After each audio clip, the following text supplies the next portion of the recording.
Hey filmmakers, welcome to the studio. This video I'm going to be taking you through some shortcuts that make my After Effects workflow more efficient. Let's get into it.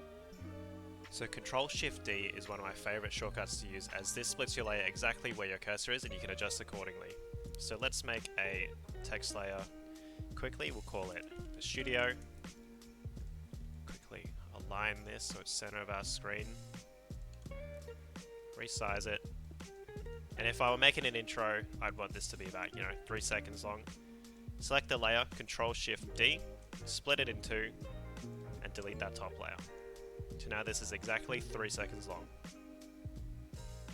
So as an animator, Ctrl-Alt-Home is a shortcut I use a lot when I'm working with shape layers, as sometimes when you want to adjust your scale or transform the shape at all, it will do it based on the location of your anchor point. Centering your anchor point will allow you to make your adjustments more accurate. So to start us off, I'm going to make a star shape, randomly plop that there. Now if I wanted to adjust the size of this star shape, and I hit S to bring up the scale transformation, when I start adjusting like so, the star will head to the center of your screen where the anchor point is placed. So to fix that, Ctrl-Alt-Home to bring it to the center of your star. So now when I adjust the star, it'll do it based on the location of your new anchor point. Double tapping L is a quick and easy way to bring up your waveform if you need to sync to audio.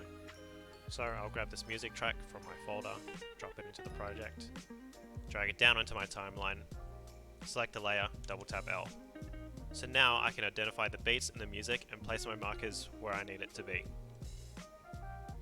Sometimes when your composition is too messy or you need to see what keyframes you're working with in a layer, pressing U on your keyboard will show or hide what you've got on the selected layer.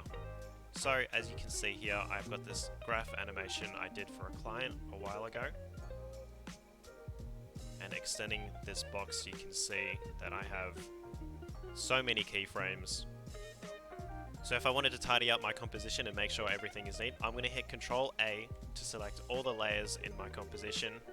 I'm going to hit U, and that brings everything to a nice close. If I wanted to work with the camera layer specifically, I'm going to hit U, and that'll bring up all the keyframes I've got for this layer. As opposed to using the plus or minus keys on your keyboard, I prefer holding down Alt and using the scroll wheel on my mouse to zoom in and out of the timeline. So let's say specifically I wanted to work on this section of my timeline to adjust those keyframes. Hold down Alt, scroll in, adjust, and now I can adjust these keyframes more accurately. If you're doing rotoscoping or any sort of accurate masking and you're completely zoomed into your composition, holding down spacebar to move around the screen can be really helpful. So I've got this composition here, I'm going to drag in this JPEG, zoom in, hold down spacebar and you'll see this hand pop up, move it around, and now I can get into masking. So you've made it to the end of your project and you've got a bunch of compositions to render. Instead of going to each composition individually, going to File, Export, and adding to Render Queue, you can select each composition in your project, grabbing all of them, going down to Render Queue here, and dropping them in. If you made it this far, thanks so much for watching the video. Remember to leave a like and subscribe, and tell me in the comments below what else you'd like to see from the studio.